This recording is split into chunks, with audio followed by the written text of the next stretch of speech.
you gotta hit them with the black girl hand to get your point across. Because sometimes you can't clap and you just need to throw your hands around. Okay? Okay. Hey everybody, it's Nikea and Jasmine, and you guys are the lit set according to Nikea. And this is Black Girl Lit. Black Girl Lit with literature, where we get lit while reading lit. Because we are lit. That's our tagline. Yeah. Black girls are forever lit. Always and forever will be. Mm-hmm. Oh, yes. Alright, y'all. So, y'all already know what it is. You already know what book we're reading because you already watched the last book review video, which you loved, okay? Mm-hmm, so, we are reading the sequel to The Bells. We already read it. The Everlasting Rose. It just came out at the beginning of this month. And we're going to talk about it. You're going to discuss The Everlasting Rose by Dhonielle Clayton. Yes. Shout out to you, Dhonielle. Also, happy that you're doing good, because in the acknowledgement you touched on that you were going through some things. So I'm happy that you were able to recover and that you were able to finish the book. So thank you. Yes. So I was going to mention that and talking about her as the author. Yeah. No, go ahead. I thought we could mention that to them, you know, not giving away too much about the book. So while she was writing this book, I'm not going to give y'all background on her. Go watch our review of The Bells so you can find out more about her. Shameless plug. I will put that in the cards. It's going to pop up right here. Oh, cards. Okay, cool. I don't know YouTube. So while she was writing this book, she was dealing with a non-cancerous liver tumor from taking oral contraceptives to combat cystic acne. I was like, ooh, so I actually read like the acknowledgments before I finished reading the book. I usually try to wait, but yeah. And I was like, oh my gosh, she was dealing with this. And I was like, if I was gonna say she had cancer or something, I was like, oh, I just saw cancerous. You know, whenever you see anything with cancer, you just be like, oh my God, cancer. Well, no, she's okay. Yeah. And she was able, like I said, finish the book, which is great. I can't imagine what she was going through, even though it's, you know, non-cancerous, it's still a big thing that she had to deal with. To go through a process. It's good that she was able to kind of overcome and still put out this book. Yeah. I forgot to write that in my little running show. I forgot about Jazz. That's my highlight point. This is where I shine. This is the only thing that I'm good at. This is where she flourishes. This is where I thrive. All right, now Jazz is going to give you a brief synopsis of The Everlasting Rose. Yes, The Everlasting Rose, which is the sequel to The Bells. So if you don't know what The Bells is about, that means you need to go watch our other video where we discuss The Bells and talk in great detail about the book and what it is. So The Everlasting Rose literally picks up right after The Bells and kind of discusses at the revolution that's happening. And basically what's going on is that they're trying to overthrow a terrible queen or queen-to-be and protect the Bells at all costs. Quick high-level overview of what it... Ooh, girl. Getting lit already, aren't we? Yeah. So that's kind of a quick high-level overview. Our main character, Camille, who was once the favorite. If you don't know what the favorite is, again, go watch the other video. But who was the favorite? She is trying to overthrow a dictator-like queen and save the kingdom of Orleans. So, I was going to say Orleansia. I thought you were about to say Orlando.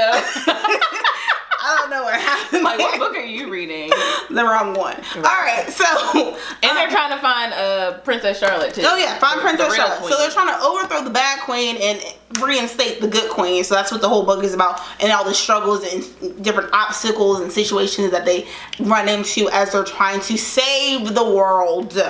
Can these beautiful women save the world? And men, because there are some men who help out. But yeah, that's high level synopsis. I didn't do as good as the job as I normally do because I was forgotten about it. So it's my fault that you said synopsis this week. Yeah, I wasn't prepared. I'll take that. Cool. It's completely written out. I'll take that. All right, so next we're going to talk about our reactions. So I really didn't write... I just realized I didn't write a lot of reactions, so I just have to, straight off the top of the dome, freestyle it. Ooh. So, of course, I was excited about reading this book because it was the sequel, and we really just finished the other one probably like 2 or 3 weeks ago. So I was excited to get it. Like, I need to insert my clip when I was walking out the library with all my books. Y'all, I'm a true nerd. Do you see how excited I am to walk out of the library with all my books? Black Girl Lit! Bro, she left the library with 9 books. I think maybe 10. And she also went in there trying to hold them all in her arms. Like bags don't exist. But continue. I didn't realize it was that many. But I was really excited about reading the book. I read it in like exactly a week. Check my life. I was really excited about reading this book because of like the anticipation and build up for it, and I got it as soon as it came out. This is the first time I've done that since like Harry Potter. So I was really excited to read it.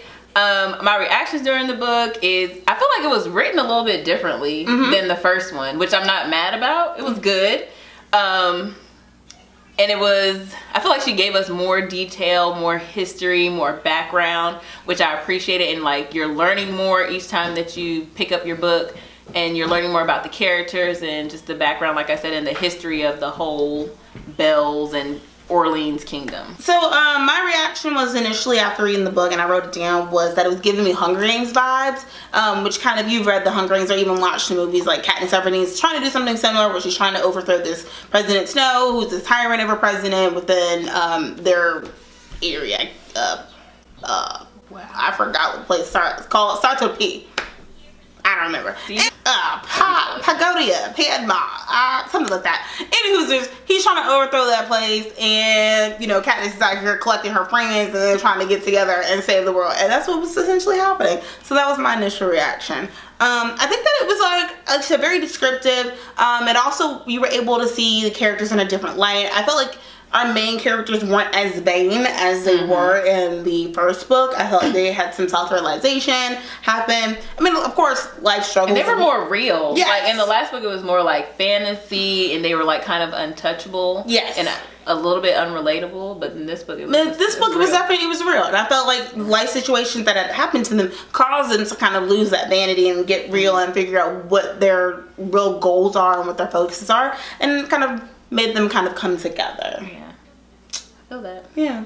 Agreed. All right, so next we're going to go into our major scenes and topics. So we have some topics. I'm going to tell you what those are, and then our scenes will be based off of those because we don't want to give you too much because we want you to read it and discuss with us. Yes. In the bucket. So the topics that I have in Jazz, well, I'm going to go with her topics. Yeah, so I wasn't prepared. The topics that we have collected together are cultural appropriation, self-acceptance, government that is not controlled or checked, that's going to be interesting, and embracing innocence and ignorance of childhood.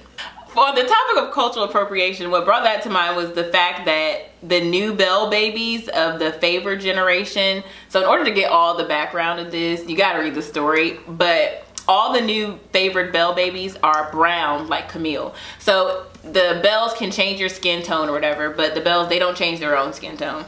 So Camille is brown, and she is like the favored Belle, called the Everlasting Rose. She's like the most powerful Belle of her generation. There's always one in each generation. So Princess Sophia created or found a way to basically grow new Belles, and all of them look like Camille. And that reminded me of cultural appropriation. Like they're taking everything that she has without going through the struggle that she did to get what she has. Because even though being a Belle seems like it's vain and easy, it takes a lot of work to be a Belle, and there's a lot of restrictions placed on them. So I felt like that just reminded me of cultural appropriation. Like basically everybody wants to be black until it's time to be black. Ooh, that's deep. Yeah.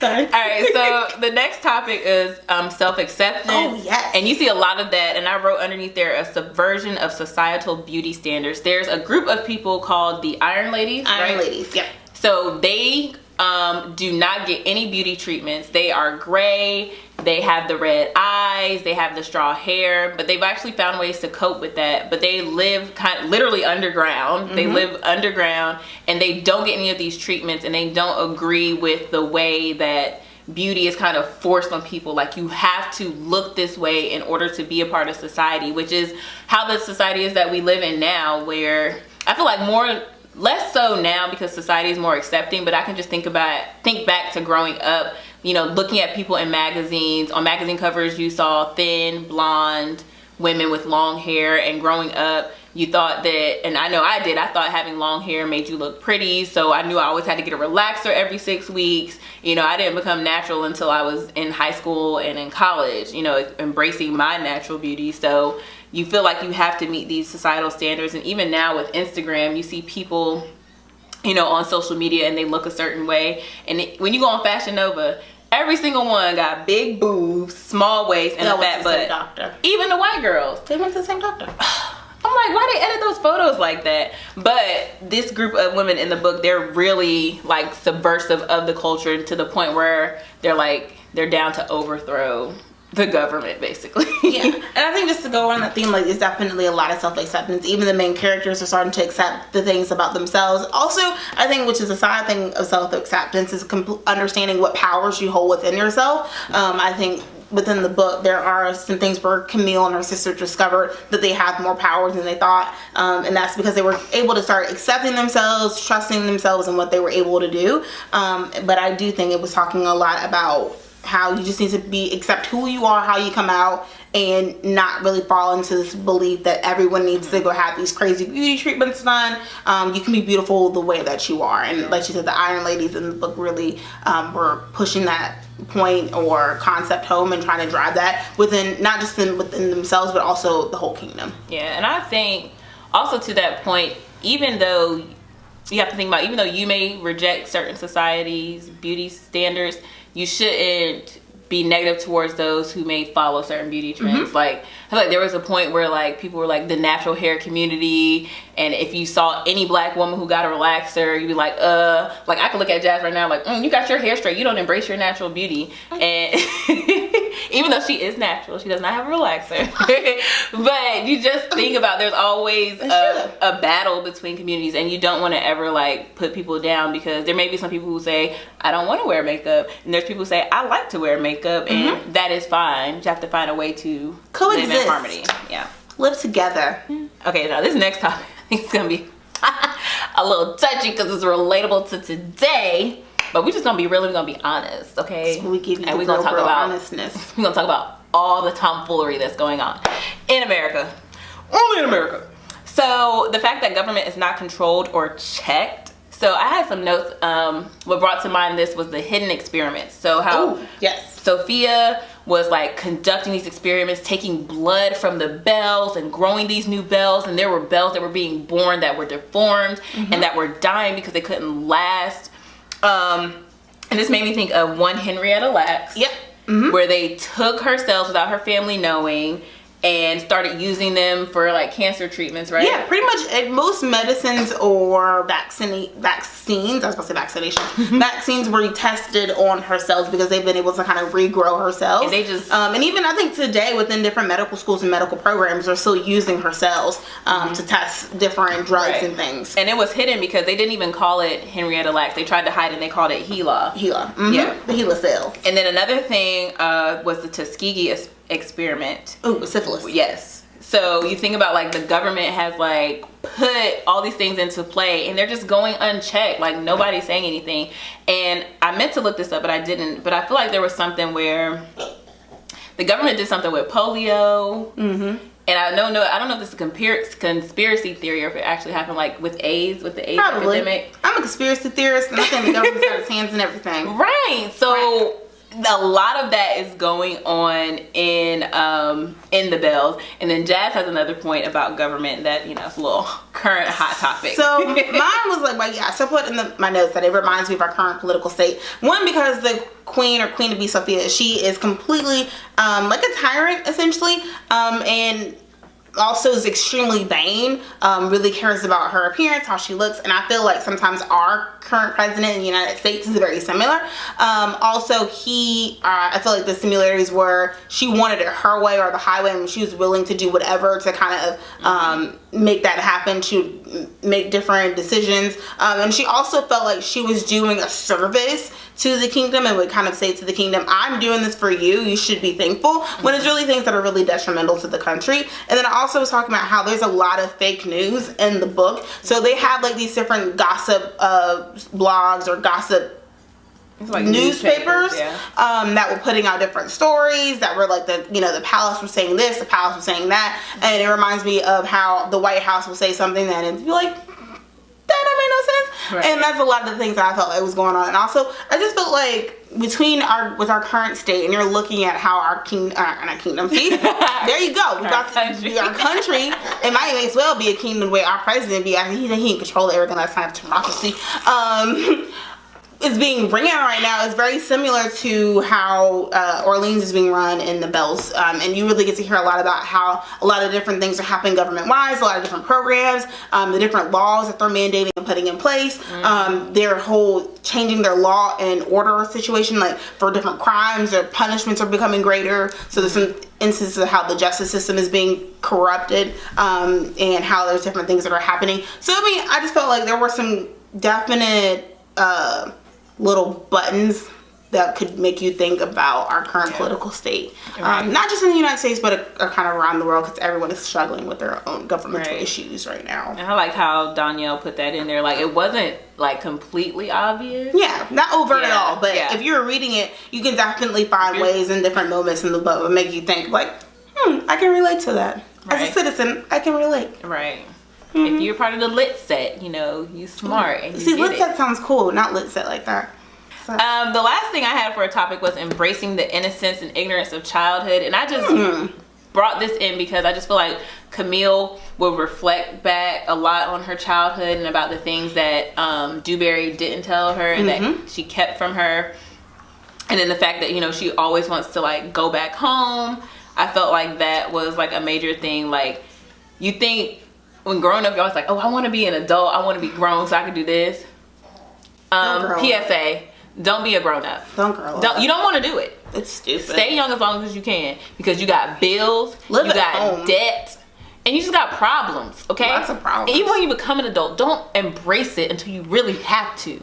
Yeah. Like, more money, more childhood problems. and ignorance and innocence is bliss. Like, I'm sorry, that was just a real life moment. Now, I will say though, once you become an adult, don't act like a child. Don't be going out here acting all stupid stuff. But I'm just saying though, don't rush yourself in terms of like growing up. If you are a teenager, enjoy it. Right. Okay. And I feel like don't grow up. If you're in college, enjoy it. Stay in college as long as possible. Stay at home. Right. Live at home. Living at home is not a terrible thing. I personally wish I still lived at home.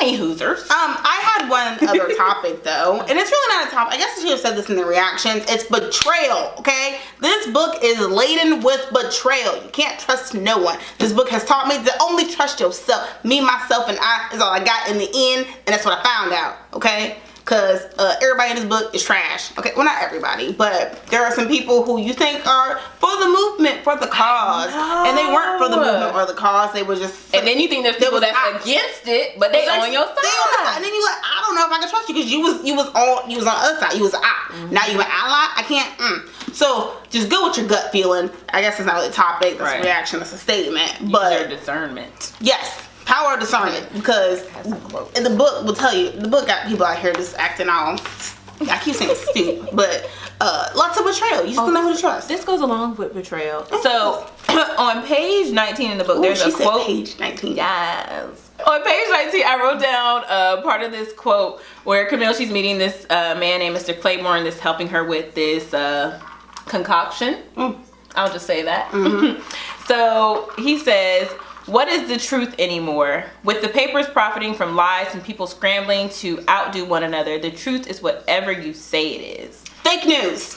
I thought that was like... That's fake news. When I read that, I was like, oh my God, like that's just real, because people can change themselves in this book. They can change their outer appearance. They can even change their manner and like their behavior. And it goes along with what Jazz was saying about how Princess Sophia, she was controlling what the newsies were like putting out.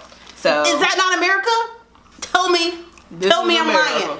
Fake news right there. That is the description of fake news. We have different news outlets completely changing the story. So Remy says him and Camille are having a conversation about the Iron Ladies and how they support Camille. And he says, "And now you're waking up. You're lucky. Some people never do." Hashtag stay woke. Stay woke. That's about being woke, y'all. Yes, and because some people never open their eyes, okay? Open your eyes. And I don't mean open your eyes to like your inner eyes. Your inner eyes. Don't be loud and wrong, okay? Don't be loud just to be loud because you think you woke. Make sure you you check your facts. Yeah, just be aware. Like, don't be blind to what's going on. And I just thought that was a dope quote, because it relates to present day, and you can really see as you're reading that Camille is really like opening her eyes, and she's not operating just off of her emotions or anger or sadness. She's really taking her time to think about the things that she's doing and how it's going to affect what's going on and how to really take or affect change in the kingdom. Yeah. I have one more But yeah, being on like the stay woke also, and make sure that you, like, and don't just assume if someone, because someone is not always talking about a hot topic, current event, or some kind of social event, that they're not aware what's going on. A lot of people have the ability to multitask or think about multiple things at the same time. Just because I'm not posting about some tragic event doesn't mean I'm not doing something towards, you know, the recovery or whatever the case may be. I'm not looking into details or getting more information.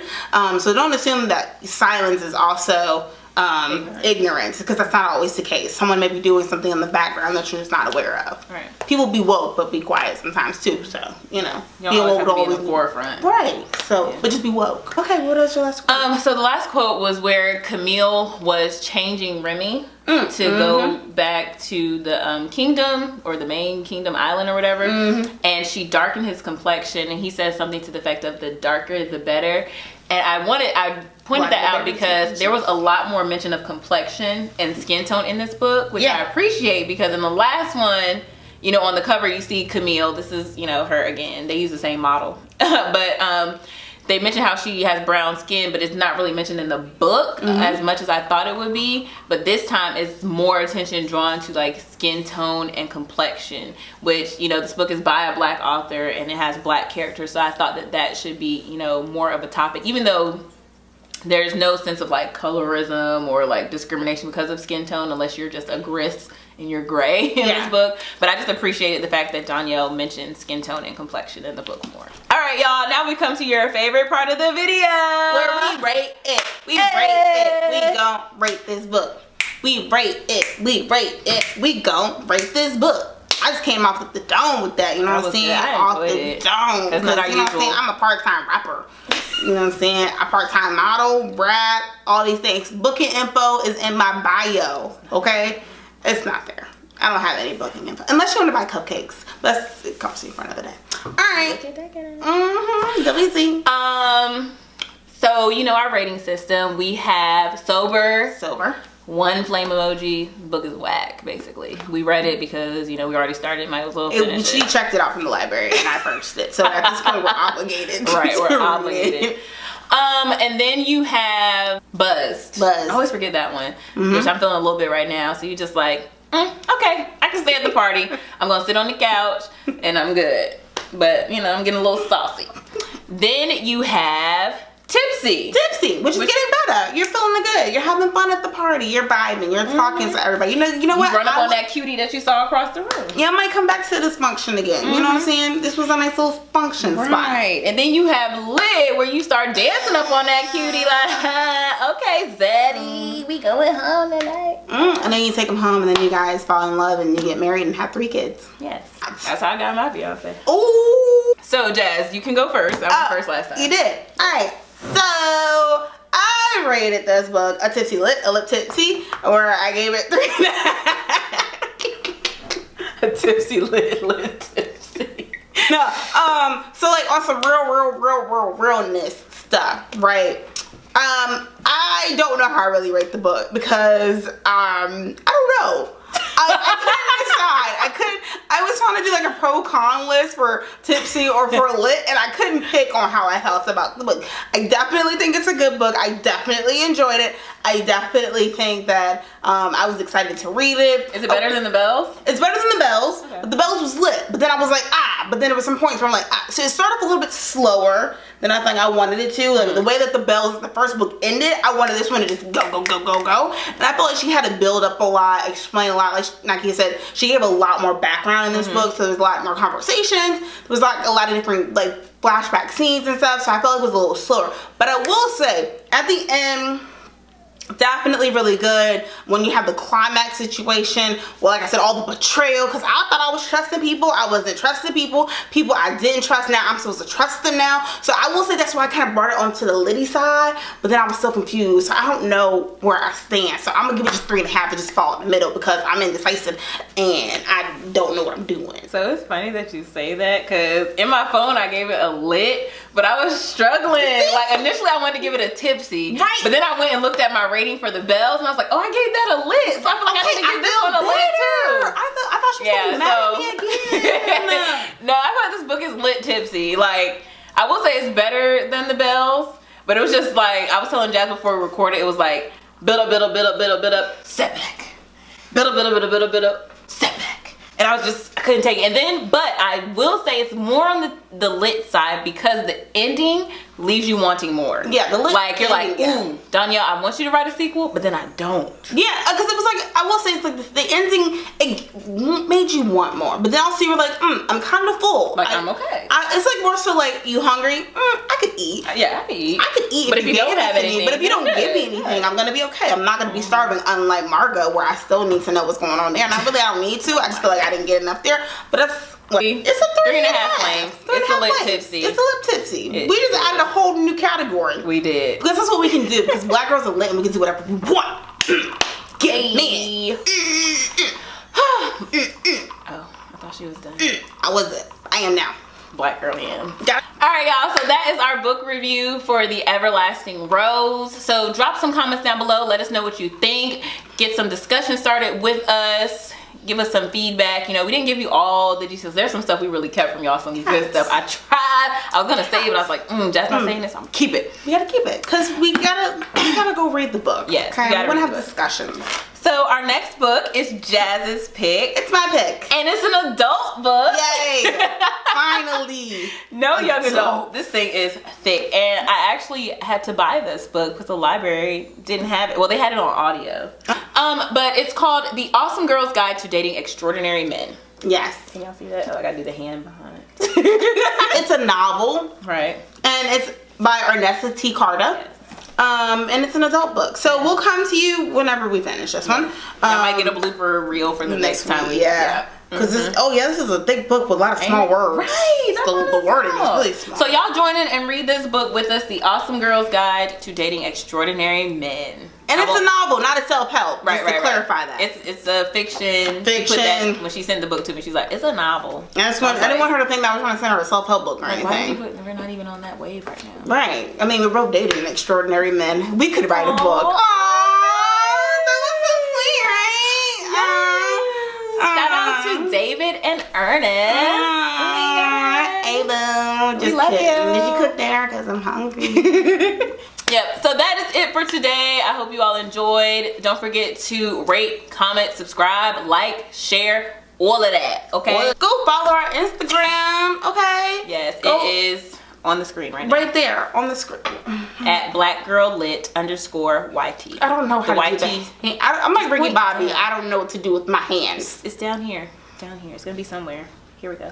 Okay. Van away. All your boobs with it. Give us some feedback. Share some books. We appreciate all the support. And just continue to be lit, okay? Continue to read lit. And continue to get lit. Right. And as always, stay black girl lit. Stay black girl lit. We'll see you on the next one. Bye. Bye.